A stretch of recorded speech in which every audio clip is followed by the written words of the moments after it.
Okay, let's talk about something we all deal with. Group projects, part-time jobs, even just figuring things out with roommates. Yeah, conflict is pretty much everywhere in student life. But what if I told you that getting good at conflict wasn't about avoiding fights, but about unlocking way better results? Let's dive into how you can turn your next disagreement into a huge opportunity. So, when you hear that word, conflict, what's the first thing that pops into your head? Probably arguments, right? Stress? That super awkward silence after a disagreement? Well, I want you to ask yourself, is that the whole story? Is every single conflict actually bad for a team? The answer, you might be surprised, is a definite no. Check this out. This curve completely flips the script on that old idea. See, way over on the left, with zero conflict, performance is actually pretty low. The team just gets lazy, They don't challenge ideas. And way on the right, with way too much conflict, performance tanks because it's just pure chaos. But right there in the middle, that's the sweet spot. That's what we call functional conflict. And it's where a team is pushed to be more innovative, to be self-critical, and to get the absolute best results. All right, so if our goal is to manage conflict, not just run away from it, we first have to understand how it actually works. Now, it might feel totally chaotic in the moment, but there's a surprisingly predictable pattern to it all. Let's break down this 5-stage process. Think of this as the roadmap of any disagreement. It all starts with just the potential for a problem. Then it moves into how we actually think and feel about it. From there, we decide what we're going to do, which leads to our actions, and then finally, we get the outcome. This is the tool we can use to diagnose exactly where a conflict is at and what's going on. Stage 1 is all about the potential. It's not a full-blown conflict yet. It's more like the kindling just waiting for a spark. Imagine you're in a group project, and the instructions are super vague. That is a communication problem just waiting to happen. Or maybe two people on the team just have personalities that, just don't mix. These are the little things that can ignite a much, much bigger fire. And in stage 2, that spark catches fire. This is the moment you become aware that, there is a problem here. That's what we call perceived conflict. But it gets really real with felt conflict.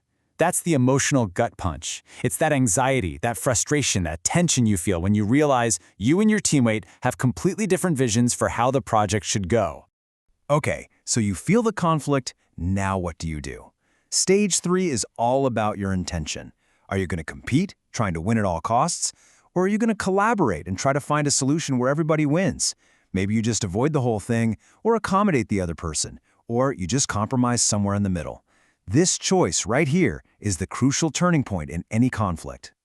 And of course, those intentions lead directly to our behavior in stage 4. And this is where things can escalate, and fast. You can go from a minor misunderstanding to an open challenge, and then all the way to verbal attacks. The whole key to managing conflict is keeping things down at the low end of the scale. So, we've diagnosed the problem, we know the stages, now let's talk about the cure. This brings us to negotiation, which is really a critical fork in the road. You can choose a path where one person wins and the other loses, or you can find a path where everybody comes out ahead. At its absolute core, negotiation is just a process. It's how two or more people decide how to divvy up scarce resources. And that resource could be money, sure, but it could also be who gets more time on a project, who has creative control, or heck, even just deciding where to go for lunch. It is a fundamental life skill, for real. So there are two main ways you can approach any negotiation.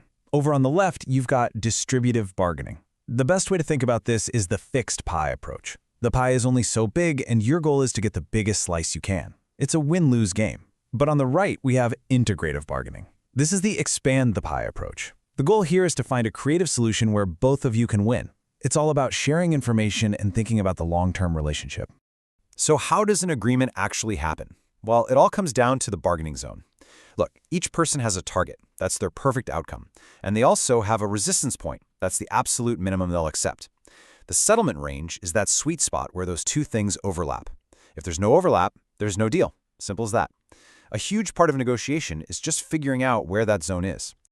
Okay, this all sounds great in theory, but how do you actually do it?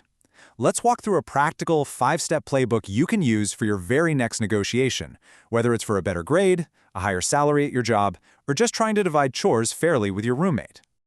Now, here's the most important point, so listen up. Most of the work happens before you even start talking.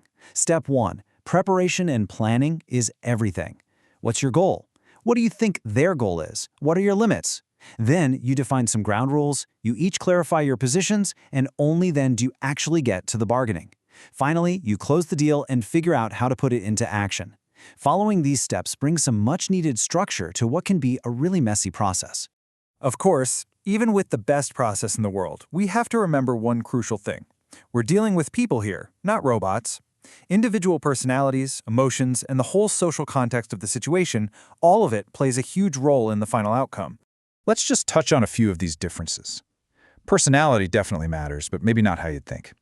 Some research suggests that disagreeable introverts can be surprisingly effective negotiators, probably because they're less worried about being liked and more focused on the goal. Your mood is also critical. Anger might help you in a short-term win-lose fight, but you absolutely need a positive mood to find those creative win-win solutions. And of course, things like culture and gender can add another whole layer of complexity. And finally, it's not just about who you are, it's about how other people see you.